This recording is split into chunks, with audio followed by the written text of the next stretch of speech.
everyone, another cute evening, another cute recipe, crispy corn cutlets, C-cube అనమాట. ఇదే నేను పెట్టుకున్న ముద్దు పేరు.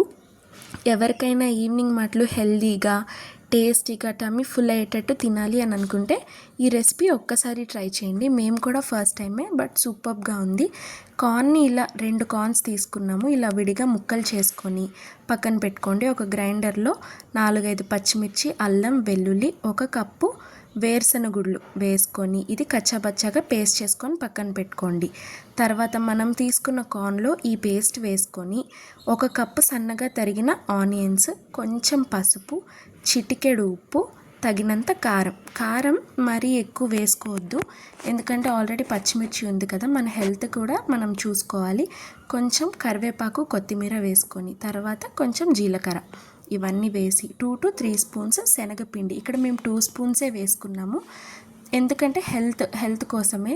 తర్వాత ఒక 2 స్పూన్స్ బియ్యపిండి ఇవన్నీ వేసుకొని స్మాష్ చేసుకుంటూ మిక్స్ చేసుకోండి. దానిలో ఉన్న మాయిశ్చర్ దీనికి సరిపోతుంది. ఒకవేళ మీకు మరీ అంతగా రావట్లేదు అని అనుకుంటే కొంచెం ఒక 2 to 3 డ్రాప్స్ వాటర్ సరిపోతుంది. ఒక 10 మినిట్స్ నీట్గా మిక్స్ చేసుకొని పక్కన పెట్టుకోండి మ్యారినేషన్కి. సో ఇంకా బాగా వస్తాయి అన్నమాట కట్లెట్స్ మనవి. తర్వాత తగినంత ఆయిల్ పోసుకోండి. ఆయిల్ పోసుకొని బాగా హీట్ అవ్వనివ్వాలి. ఒకవేళ సరిగా హీట్ అవ్వకపోతే అవి త్వరగా విడిపోతాయి. ఆయిల్ వేడిగా ఉండాలి. సో ఇట్లా చిన్నగా మీకు ఇష్టమైన షేప్స్లో వేసుకోండి. ఇక్కడ మేము ఒక ఎక్స్పెరిమెంట్ చేసామన్నమాట.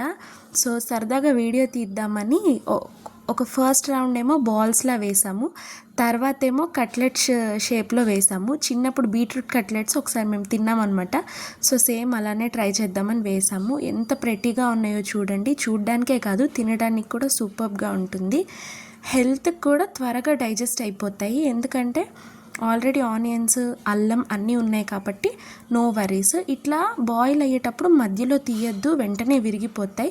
బాగా ఫ్రై అయిన తర్వాత ఇలా తీసుకొని టొమాటో కెచప్తో సర్వ్ చేసుకుంటే అద్దిరిపోతుంది. Thank you for watching. Please like, share and subscribe.